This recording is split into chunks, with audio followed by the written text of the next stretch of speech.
Hello guys, welcome to my channel. Welcome back. For today's video we are summarizing the Tempus Fugit chapter is the story quest chapter for Lisa. What are we waiting for? Let's go! Chapter for Lisa. Tempus Fugit chapter. Troublesome work. Bumisita ang manlalakbay at paimon sa Mondstadt Library at hinanap si Lisa na mukhang nainip na sa kanyang trabaho.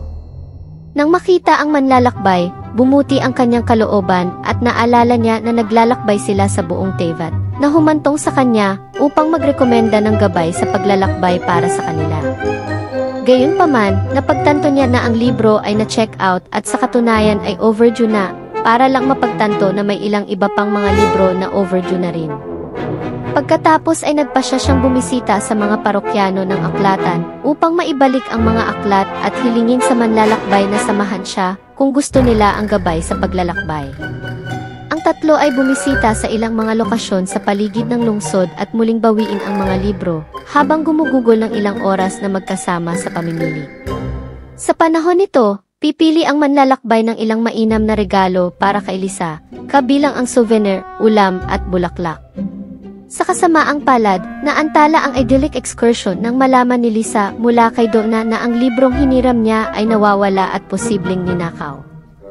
Dahil may mga elemental na marker sa bawat kopya ng library upang maiwasang mawala ang mga ito, nagawang sundan ni Lisa, paimon, at ng traveler ang landas na iniwan ng magnanakaw ng libro.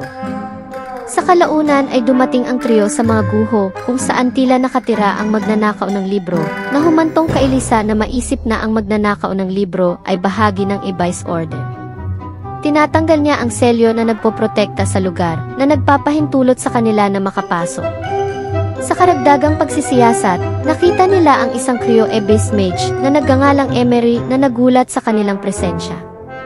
Sinasabi nito na ang libro ay naglalaman ng key sikreto at tumangging ibalik ito sa kanya, kaya agad na pinakuryente ni Lisa si Emery bilang parusa. Pagkatapos ay natuklasan ng manlalakbay ang aklat na tila isang ganap na normal na kopya ng storybook na The Pale Princess and the Six Pygmies. Pinapahintulutan sila ni Lisa na kunin ang aklat na may hindi tiyak na takdang petsa at ipinaalala sa kanila na magparehistro kasama niya sa library sa kanyang pag-alis. Pagbalik sa library, naabutan ng manlalakbay si Lisa na nakakuha ng bagong order ng mga gabay sa paglalakbay. Pinayagan niya silang kumuha ng isa at binibigyan sila ng ilang key souvenirs para sa kanilang tulong din sa kanyang gawain.